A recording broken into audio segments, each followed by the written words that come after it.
Hey, what's going on, everybody? This is Mario. I'd like to welcome you into another episode of the Random Select Podcast.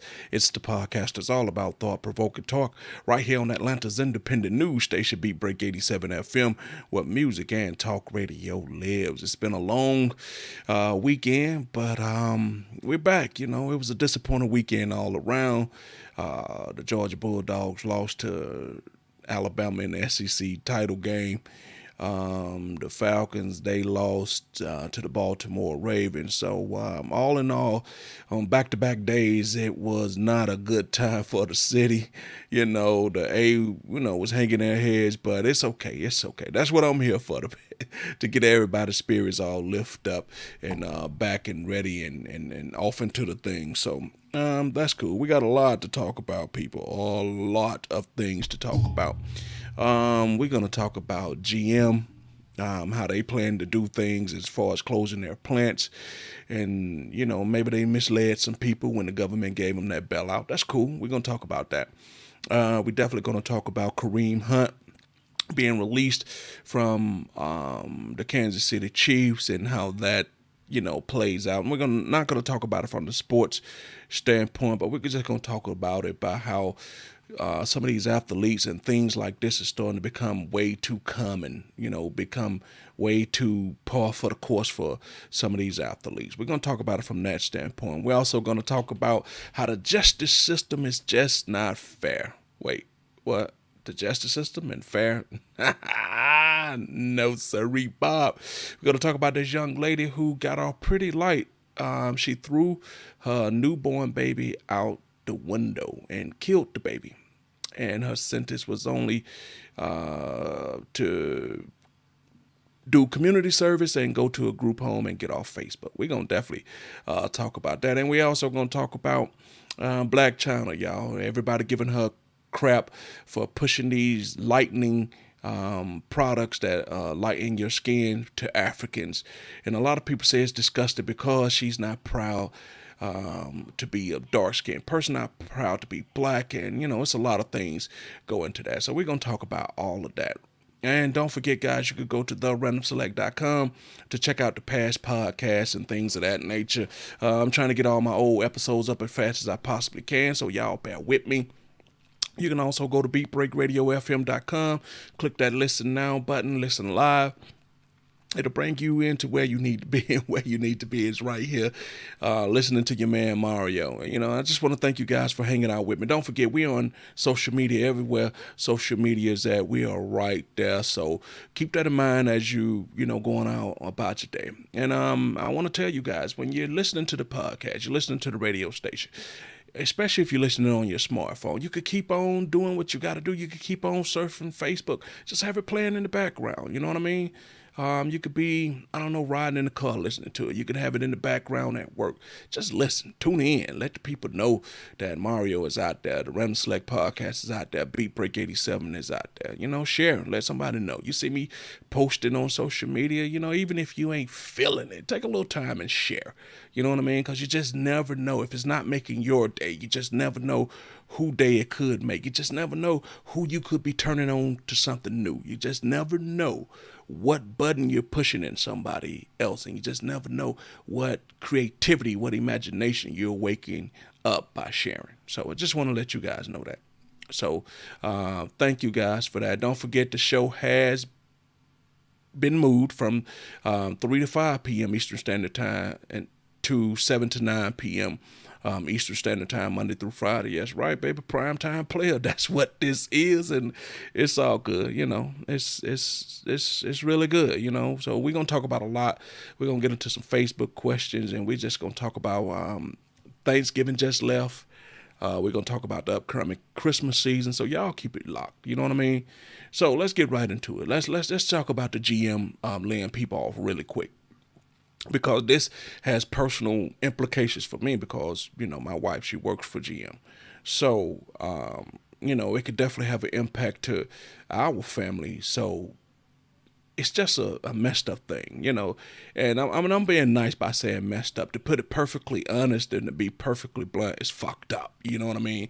Because we already, as a country, when I say we, I mean the country, I mean the government, we as taxpayers already had to bail this company out. I think it was in 2008, 2009, or something like that, right? And this was all under the promise that you would try to keep the jobs inside America, to keep the jobs in the country, right? So it's one of them type of things where it's like if you give somebody some money, right? And they figure, hey, we paying you back, but once we get so far into paying you back, they feel you got the majority of the money. So now we ain't really got to pay you back, and we ain't got to tell you what we gonna do as far as what we planning to do as far as laying people off. And they made promises to people. And the bottom line is the government can't tell them what to do with their company. And the bottom line, it turns into pure greed. This is all this is about, is just corporate greed.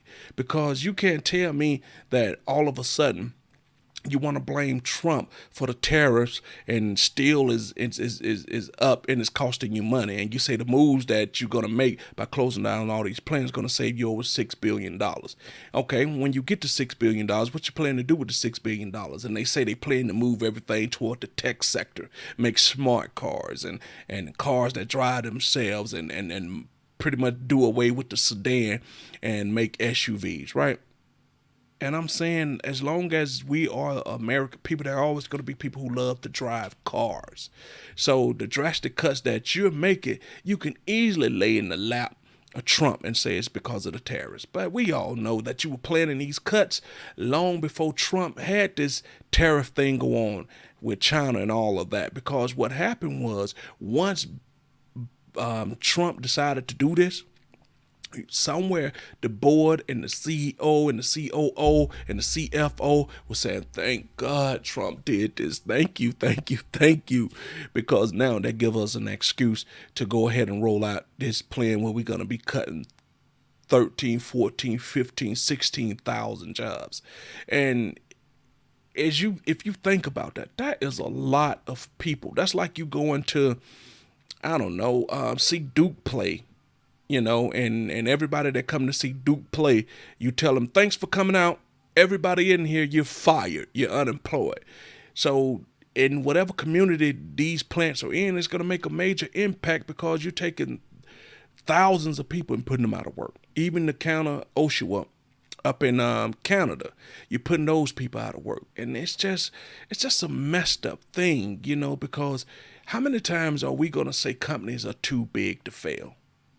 To me, I get it, because I got a vested interest in this. But to me, we as people should never let an entity or a company get so big that they could just run amok. They can do whatever they want. They can let their books get all out of whack. And it really don't matter, because Uncle Sam and the general public, John Q. Public, got our back. I'm just saying, man, it's fucked up the way these companies have so much corporate greed, and the government and stuff only monitor these people when it's too late. Now you want to step in and say things. But if I give somebody some money, that type of money, you best believe I'm going to appoint somebody to oversee these operations and make sure that this thing is going the way it's supposed to be, so we won't end back up right here where we're at. So, but that's just me. Because if I let little Earl borrow, $2,000 in the hood, I promise you, I'm going to be standing over little Earl's shoulder every chance I get. Whenever he say he going to pay me my money, whatever payment plan we got, I guarantee you, he said I'm going to be up here Friday with 200. I'm guaranteed Friday, I ain't waiting for Earl to come see me. I'm going to see Earl, because I needs mine back. Like Drake say, don't never let nobody borrow something that you're going to need right back. See, we let them get too big. We let them get too fucking big. And now they pretty much, got their penis out, pointing at us, pissing, saying, ha ha, look at us. We do what we want to do when we want to do it. And what you going to do about it, Uncle Sam? And better yet, what you going to do about it, Trump? And Trump running around here promising all those people up in Ohio, don't move, don't sell your houses, because you're going to be employed. We're going to keep jobs right here in America. And what has Trump allowed on his watch? Jobs to walk right here out of America. Because they saying that they're selling more cars in China than they are here. And I always say this, don't blame the American people. Make a better fucking product, GM. Make a better car.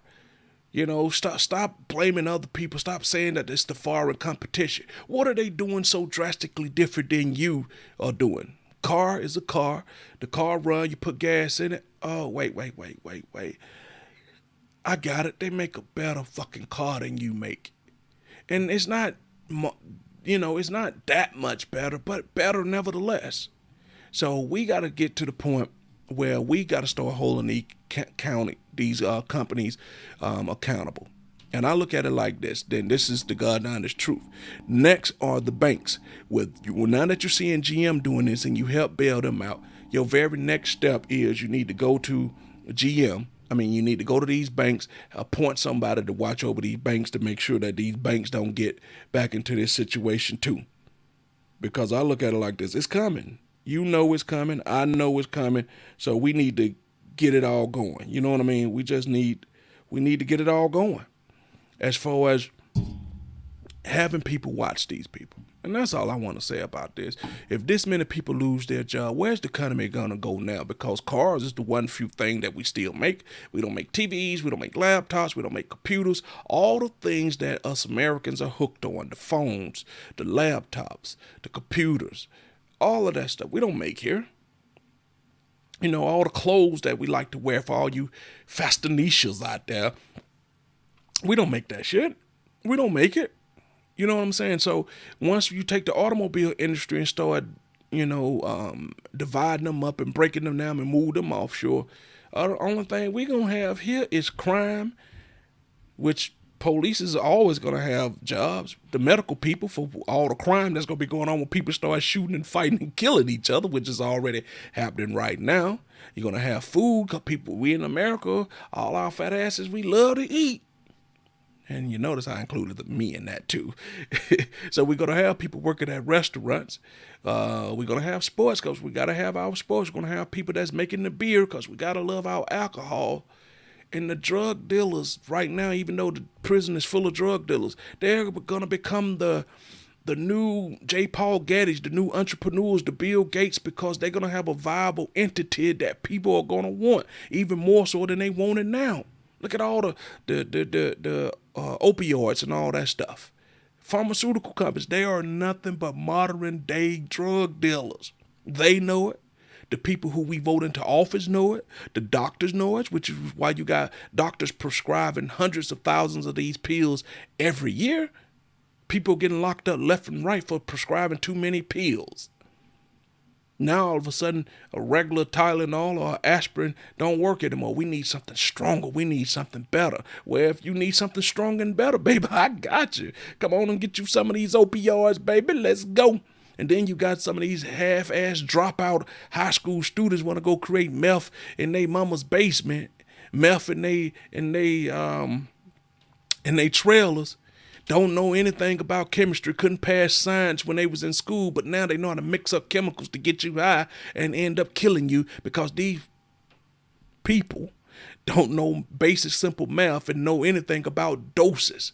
Pour a little bit of this formaldehyde in there. Seems about right to me. Get them super high. Amongst other things like being super dead. So you as the junkies, you as the people who popping the pills, you as the people who doing the meth, you got to start saying to yourself, I know that I'm hooked.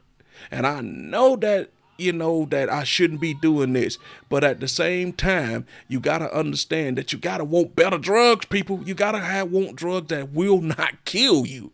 So you got to keep that in mind as well. As once you get to a certain point, you got to understand that everything is set up for certain types of people to make money. And then you got the people that's always on Facebook, Instagram, Twitter doing the scams, always telling you with an envelope full of cash, telling you, look, I just withdrawed this from the bank. You can make this type of money too. You don't have to do much. All you have to do is put in about 20 hours a week. It's not get rich quick, but I promise you too can make this type of money. All you got to do is place ads on the internet. And then the money will just start rolling in just like it rolled in for us. Now, in order for you to do that, I need you to sign up for this webinar, this course. If you sign up right now and then the timer comes up, you got 10 minutes to sign up. in order for you to start rolling in the cash just like we got. So those are the new people that's making all the money, and they not making money the way they say they making money. They making money by the fact that your dumb ass sending in money to pay for these webinars, to pay for the ebooks, to pay for the courses, to pay for step 1. Then when you get through step 1, pay for step 2. Then if you really want to become part of our diamond club, pay for step 3. Then once you become part of the diamond club, you will become part of the platinum club. Pay for step 4. It's all one big gigantic fucking pyramid scheme to get you separated from your money. And then you come to find out that you never made $3,000 in cash like they did. You never saw an envelope full of cash. All you did was the cash that you did earn from your regular normal job is you just took it and you gave it to them. That $3,000 didn't come from placing ads on the internet. That $3,000 came from stupid ass people like you.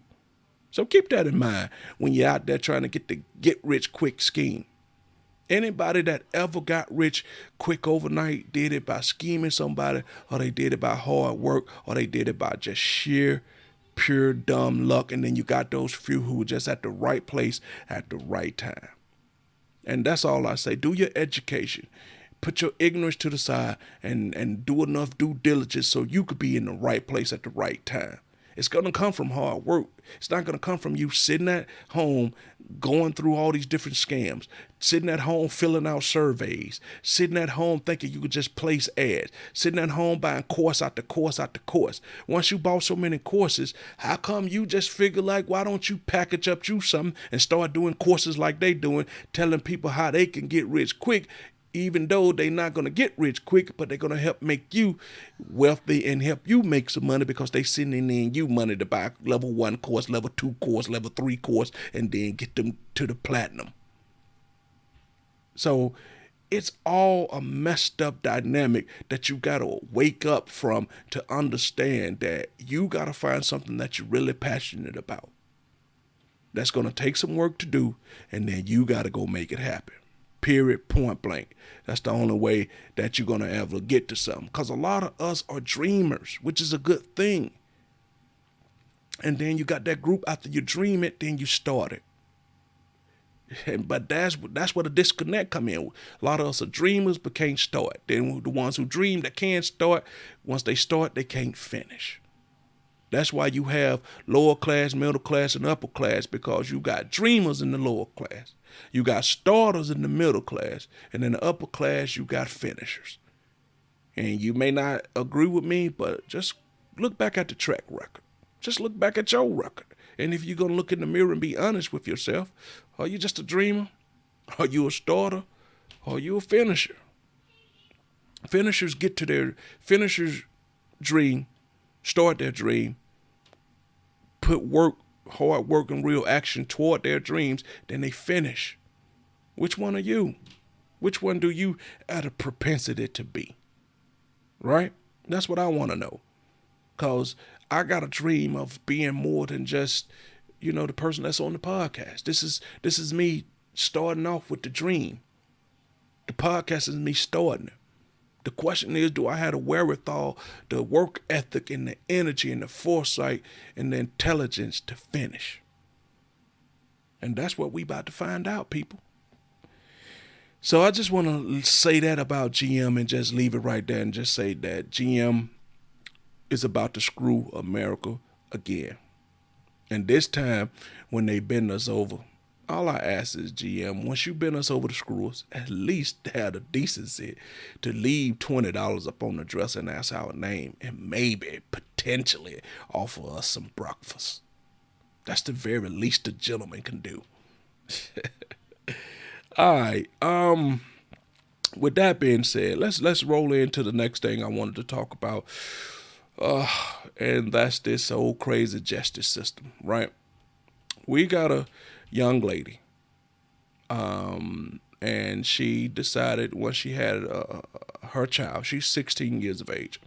Now, to a certain degree, you would give her a little leeway if you said, okay, she couldn't take care of her baby, she wanted to give it up for adoption.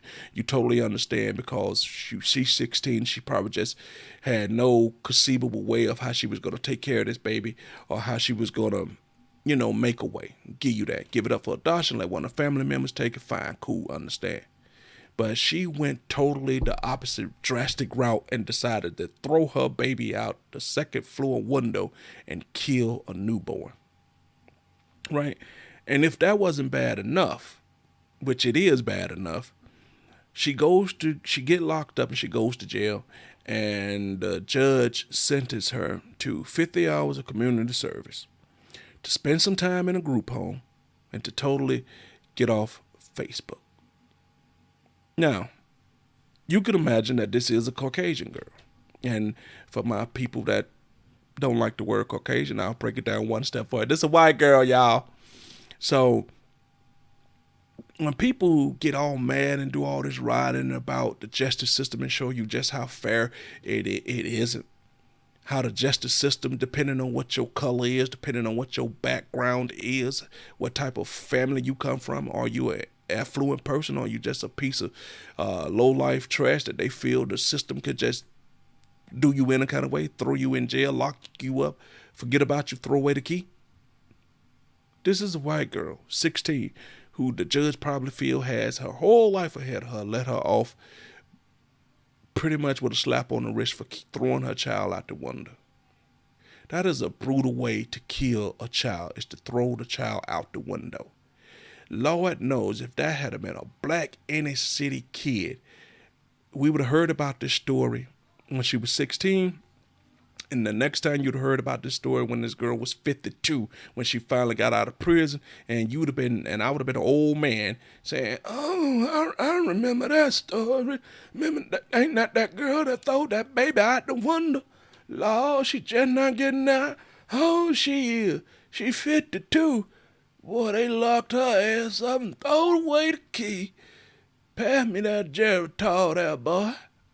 See, and that's what would have happened. She would have been thrown up, and Lord knows if it would have been a black man throw the baby out the window, it would have been an uproar. It would have been all type of things saying he's a monster, he's an animal, he should be taken out of the circulation of society. He should be thrown under the jail, as we like to say. But as the justice system goes, it goes to show you that if you have a pretty smile and you got those nice blue or green eyes, preferably blonde hair, the justice system might shine favorably. Might shine favor, show favor your way. And I know people going to say I'm being stereotypical, I'm being racist and things of that nature. But is it racist when you start spitting out facts? Is it racist when you could prove time after time, case after case, person after person, situation after situation, incident after incident that shows you that this is the way it works? Is it racist when you spitting out facts to show you with Philando Castile? For no particular reason he got shot, person got off. Do you not understand? If somebody tells you, asks you, are you carrying a gun? And you say, yes, and I have a permit, and I'm going to get what you asked me for, and you still shoot me, that says that right from the junk you had no value for my life. This justice system has no value for a person of color's life. That's why we see all these situations like this time and time again. You understand what I'm saying?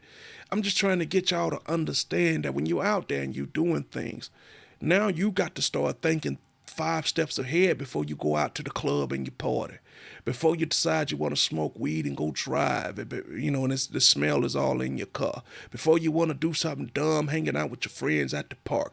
I tell my son all the time, if you keep your wits about you, you stay alert, chances are you may stay alive. But when you just go into a situation completely naive, completely dumb, thinking that you was in the right, you didn't do anything wrong, that and they shouldn't bother you, then that's when you're gonna have problems. When has it ever mattered that you didn't do anything fucking wrong? You still can die. You still could be shot. You still could be put in jail, even though you didn't do anything wrong. Being wrong has nothing to do with it anymore. Period. Point blank. You have to not get in a situation to say that you didn't do anything wrong. You have to get to the point where you got to think 5 steps ahead so you don't even be in that situation. So you have to try to even prove your innocence. That's the point we are at in this country now, right now. That's the state that we are in. You have to not be in the situation, because chances are, if it ever comes down to you as a black man, you as a person of color, between them and you, they're going to always exercise on pulling their gun and ending you. Period, point blank. And that's just the God honest truth. And you can call it how you see it. You can disagree with me all you want, but we got pages and pages and pages of data that says everything that I just said is correct and true. Without a shadow of a doubt, above board, this is how it is. We got in Texas, a lady went into a person's apartment, killed him because she thought she was in her apartment. You go into an apartment and see red carpet and you got green carpet. They say these two people don't even have the same color carpet. How in the hell did you think you was in your own apartment? But because he was a person of color, you felt he had to be put down like the dog that you think he is. And I'm sorry that I'm going on this rant, but I'm just trying to tell y'all that for all y'all optimistic people that say not all white people are that way, I agree with you 100%. Not all white people are that way. But when it comes down to a pressure-packed situation, when it comes down to a situation where they panic, you will not get the benefit of the doubt. If it comes down to a pressure-packed situation, if it comes down to benefit of the doubt, and a gun is involved, that gun will be pulled and pointed toward you. Because under certain situations, they all just lose their cool. And they could not be racist. It's just that all the images that they've been taught over their life, all the things that they've seen that says that we are mongrels, that we are ravenous dogs that need to be their women. We want to maim, kill, murder, and rape. It's always in the back of their head. So they feel like if that chance come and they panic, I got to put this raping, murderous mongrel down. And always after the fact you're remorseful. Always after the fact you're saying what you should have done. Always after the fact. How come nobody can ever process things when pressure situations is there? But you can always process when you feel like you don't want to go to prison to be somebody's butt buddy. That's when all of a sudden you're remorseful. And that's when all of a sudden my life has been downgraded to just a tragic accident. That's all my life meant to you. That's all my life meant to them. That it was just a tragic, tragic accident. Well, I got news to you. To my mom, I wasn't a tragic accident. To my kids, I wasn't a tragic accident. To my friends, I wasn't a tragic accident. This person that you consider to be a tragic accident actually had a name, actually had a life, and actually had people that cared about him. So black men, black women, people of color, when you're out and about, try to think about what it is you're doing to try to keep yourself out of certain situations. No, you shouldn't have to do that. But shoulda, woulda, coulda. The time what we shouldn't have to do has long passed. You have to deal with the realities of the world, have to deal with the realities of the situations, have to deal with the realities of where we are at now. And where you are at now needs to be, you think about every move before you make it. Because if you don't, that move just may be your last. All right. So I'm going to leave that right there, guys. So coming up after the break, we're going to get into some of that other stuff at the beginning of the show I told you we were going to talk about. We're definitely going to talk about Kareem Hunt. We're definitely going to talk about who else? Well, we're definitely going to talk about Netflix canceling Daredevil. And we're definitely going to talk about Black China, guys, and how people find it disgusting that she's pushing products that help black people lighten their skin. All that and more coming up after the break. You're listening to your man Mario inside the Random Select Podcast right here on Atlanta's independent news station, Beat Break 87 FM, where music and talk radio lives. Catch you guys after the break.